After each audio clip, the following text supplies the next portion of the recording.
Hey, beautiful friends, it's Catherine here with my new haircut. Well, not new, but just hadn't had one in a while. Sitting in the park after taking my walk. And I know people get a lot of ideas and creativity in different settings. Some people say in the shower, right? I seem to get download after download when I'm out in nature taking a walk. It's probably one of the reasons that long distance running appealed to me for so many years, because I could just get out and move my feet and let my mind go wherever it wanted to go. And it's a beautiful thing, but sometimes, hi Deb, sometimes I have so many ideas flooding my mind and so many things that I want to share that it can get overwhelming and a little bit confusing. And so I'm going to try to stay on point here tonight.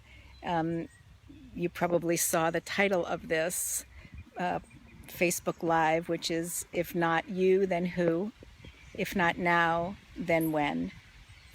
You know, I think in one of my more recent videos, I talked about a very important time in my life when I was 22 and my mom passed away, and how that, oh, my brain's a little tired. There's been a lot going on these days for everyone. And actually, before I move on, I actually do want to speak to that for a moment and just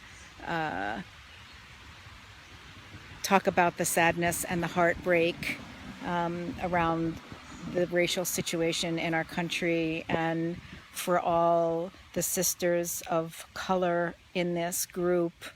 I'm just holding you in my heart. It feels like there's everything to say and nothing to say, but I'll just say that for now. Holding you in my heart and committing to do what I can to stand with you, to continue to listen, to educate myself about so many of the things that I have no experience with. I'm actually starting a family conversation around this issue this coming week, and we'll continue to look for ways to use whatever gifts I have in the world to speak to the issue of institutionalized and systemic racism in this country. My hope is that we're at a point finally, and it's so sad that it had to get to this point, but this may be the turning point. We can only hope for that. And actually, that's part of my urgency today, I think, in my message, because there is a sense of urgency for me. You know, I talked about when I was 22 and my mom passed, and how that really molded me in a way, and I think was one of the seeds for me about being so passionate around women living their lives on purpose, and using all of the gifts and the talents that they came into this world with. And I just want to mention, you know, another point in time, 30 years after that, when I was 52, and some of you know this story, but, you know, it was a point in my life where, despite having a very comfortable life, you know, marriage, good job, 3 kids, house in the suburbs, that many people say they want, and which I was happy with for many, many years, there came a point in which there was such a pull for me to move more deeply into my purpose and really live who I came here to be, and to feel like I could be seen for that person. And, you know, sadly, I didn't feel that within my marriage, and made the very difficult decision after almost 30 years of marriage to leave. And, you know, I've described it as feeling like there was a vice, like there was a grip on my heart, and that I was just suffocating. And every day that I stayed there, and there wasn't anything terrible happening, there wasn't abuse, there wasn't womanizing, there wasn't, you know, gambling or alcoholism or anything like that. It was just a relationship that had once been filled with love and light and wonderful things that had played itself out, where we had moved in different directions. From an energetic point of view, we were at a very different place vibrationally, and I just felt like I had to move on, that there was no way that I can stay there. And so, in a very difficult decision when my kids were 21, 16, and 14, I literally took a twin bed and a dresser and moved out of my 2,500 square foot house in the suburbs into a 200 square foot room in the basement of someone's house, and lived there for about a year and a half until I could figure out what my next step was going to be. This was right around the same time I had left my place of, where I worked to open a healing center. So I was completely on my own financially. I was learning how to be a business person, and really walked away from everything that I knew that was my life for 30 years, everything we had built together. And so I don't expect that everyone is going to take the path I took. I kind of jumped off the cliff and changed everything in my life, really, within a 2-year period. And I like to say, for several years there, I walked a very fine line between wondering whether I was having a spiritual awakening or just a complete total nervous breakdown. Sometimes they can feel very similar. And when you throw menopause into the mix, well, if you've been there, you know what I'm talking about. So, but my point is, I guess, that we all come here with a purpose, right? Every soul that incarnates on this planet, especially at this time, is here for a reason. And it's not to live somebody else's version of your life. It's not to live somebody else's idea of who you are and what you should be doing. It's not to live out of a sense of obligation and commitment and shoulding all over yourself, right? And we do that as women. And for me, it made me feel suffocated. And like if I didn't follow my heart, even though I knew it was going to be heartbreaking to do it, that a part of me was going to die. Like literally a part of my heart or my soul or who I am was literally going to shrivel up and die. I had no choice, really. I mean, we always have choice, but the pull was so strong that it felt as though there was no choice. And so there's never a good time, right? It's never when I lose 20 pounds or when I get a better job or a new car or a hotter boyfriend or a more, secure financial situation. There's never a good time to take the risk, to take a step, to move closer to the direction that you have been that you've shown up on this planet to do, right? And so we're in a time of incredible change, a time of incredible urgency. Whether you follow astrology or sort of what's going on in the universe, I'm not an expert in that by any means. I just know enough to be dangerous. But we are starting on Friday, coming into 3 eclipses within a month, a full moon eclipse, 2 full moon eclipses and a new moon eclipse, which are very, very powerful.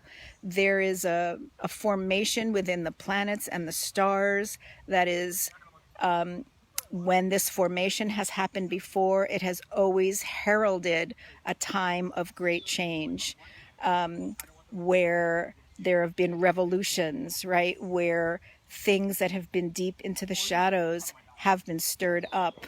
And certainly that's happening here. This particular grouping or constellation is all about justice and injustice. It's about social structures that are not for the highest and greatest good. And so we are in the most potent period of time that we have been in I don't know how long, probably thousands of years. And We can shrink back because of everything that's going on. We can become overwhelmed by it. We can feel powerless or in despair. We can become afraid, right? It's a frightening thing. Or we can say, this is the time. If ever there was a time to step into my gifts, whatever they happen to be, to bring them forth into the world, whatever that might happen to look like, this is the time. And I really, I implore you really to ask yourself that question. If not me, then who? If not now, then when? You know, one of the thoughts that went through my head as I was walking today, it was sort of a question like, on a scale of 1 to 5, how committed are you to living your life purpose in this lifetime? You know, 1 being, maybe that can wait till the next lifetime, and 5 being like I was feeling, like if I don't act on what my intuition, my heart, my soul, my guidance is calling me to, some part of me is going to die. So I would ask you, you know, on that 1 to 5 scale, you know, you're going to wait till next lifetime, right? Or maybe next year, or, you know, when you retire, or when the grandkids are grown. I don't know. What's it going to be? Or are you going to say, this is the time? It doesn't have to be perfect. I don't have to have it all figured out. God only knows. I didn't have any of it figured out. As I said, I moved out of my 2,500 square foot house. I had left my paid employment. I had opened a healing center. I left my 3 kids, my 2 dogs, and basically everything I had gathered over 30 years to move out with a twin bed and a dresser. And a new healing center that I was figuring out how to run as a new business owner. And so I had no idea what the next step was going to be. You know, sometimes I would raise my fist with God. God, you know, can you just show me, like, what's next? Can you just show me the bigger picture here? I remember one time I was sitting at a local park. If some of you are from the area, you might know Valley Falls. And I was sitting under a tree there, and I was ranting with God. And I'm like, what's the matter with you? Why can't you just show me what I'm supposed to do? And what am I, chopped liver? I was just like off the charts. And all of a sudden, this big nut fell out of the tree right on the top of my head, and it hurt like hell. And I just started laughing, and I said, all right, so you have a sense of humor. You are listening, all right? At least I know that.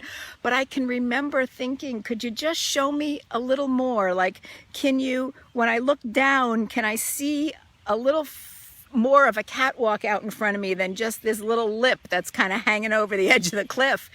And there really almost never was. That's really all I ever got. And it was literally just the next step, and then the next step, and then the next step. And, you know, 12 years later from that time when I left my marriage and my home and my life as I knew it, I say, thank God. Thank you, Goddess, you didn't show me the whole picture, because I might never have taken the first step. Because sometimes it's hard as anything. So we don't have to know it all. When I was in seminary, you know, James Twyman used to say, perfection is not required, right? We just stay consistent and persistent, and we listen into our intuition, and we follow our hearts, and we to the best of our ability, we do what we feel we're being called to do. And so that's what I will invite you into this evening as the sun is going down over there. It's gorgeous. You probably can't, oh no, I'm holding the phone the wrong way. I'm always holding the phone the wrong way, it seems. Anyway, I will invite you to sit with the question, you know, what am I here to do on a scale of 1 to 5? How much is it burning inside of me to really live into the purpose that my soul chose to incarnate into this lifetime at this time to do? Your patterns, your programs are the path to your purpose. As they used to say in coaching, I haven't heard it in a while, but Your mess is your message, right? You don't have to have had the perfect life. I saw Carmen on here. She can attest, sister. Hands up to you. We don't have to have perfect lives in order to begin to make a difference. A big difference, a small difference, it doesn't matter, right? Follow your heart, do the next thing, plant a garden, start a movement. It's all important. It all adds to the energy of change and expansion that I believe is going to help change this planet as each of us steps into our own purpose, our own passion. We raise our own vibration, and then we raise the vibration of everyone around us. And that, my loves, is how we're going to create heaven on earth. So I wish you a beautiful rest of your evening. I'm going to go home and make some dinner now, and I'll see you all again soon. Bye now.